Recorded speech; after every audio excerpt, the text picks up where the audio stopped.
Hello everyone. இந்த வீடியோல IT 3401 web essentials semester exam important questions பத்தி பார்க்க போறோம். வீடியோவை ஸ்டார்ட் பண்றதுக்கு முன்னாடி நிறைய இம்பார்ட்டன்ட் கொஸ்டின்ஸ்க்கான எக்ஸ்பிளனேஷன் வீடியோ வந்துட்டு ஒரு பிளேலிஸ்ட்டாக இங்கே போட்டிருக்கேன். அதோட கார்டு வந்து இங்கே மேலே கொடுக்குறேன், செக் பண்ணிக்கோங்க. கீழே யூடியூப் டிஸ்கிரிப்ஷன்லையும் லிங்க்கும் கொடுக்குறேன், அங்கேயும் செக் பண்ணிக்கோங்க. ஒவ்வொரு யூனிட்டுமே வந்து பார்த்தீங்கன்னா 7 to 8 கொஸ்டின்ஸ் இம்பார்ட்டன்டாக கொடுத்துருப்பேன். இல்லை டாப் ரேங்க் வாங்கணும்னு நினைக்கிறவங்க இது எல்லாமே பார்த்துக்கோங்க.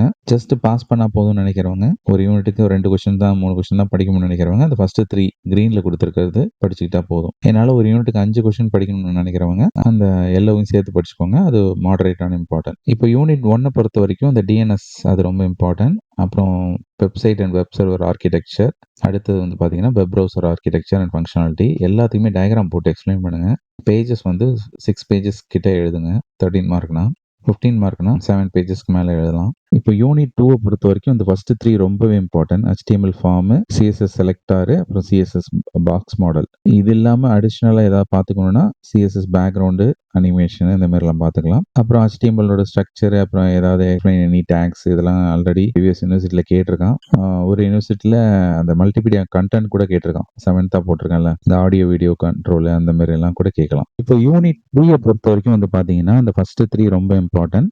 ஈவென்ட் ஹேண்ட்லிங் செம இம்பார்ட்டன்ட், நிறைய செமஸ்டர்ல அது கேட்டுக்கிட்டே இருக்கான். அதை விட்டு எக்ஸெப்ஷன் ஹேண்ட்லிங்கு, அதுக்கப்புறம் அந்த DOM அது கேட்கலாம். இல்லைனா அந்த conditional statement, looping statement, if types, இல்லைனா அந்த லூப் டைப்ஸு, இல்லைனா JavaScript data types, variables, operators, இல்லைனா ஃபங்க்ஷன் அரேஸ் இந்த மாதிரி கேட்கலாம்.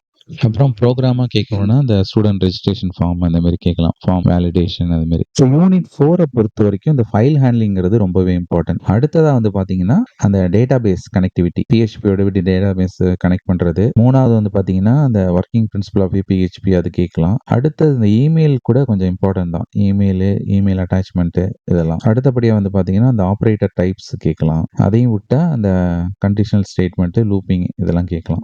யூனிட் 5 பொறுத்த வரைக்கும் ரொம்ப கொஸ்டின்ஸ் இல்லை. இந்த ஃபர்ஸ்ட் 3 படிச்சுக்கிட்டாலே மேக்ஸிமம் 90% வந்துடும். JDBC கனெக்டிவிட்டி, சர்வ்லெட் ஆர்கிடெக்சர்னா சர்வ்லெட் லைஃப் சைக்கிள், அடுத்தது இந்த செஷன் ட்ராக்கிங், அடிஷ்னலாக இந்த கெட் போஸ்ட் மெத்தடு அது படிச்சுக்கலாம்.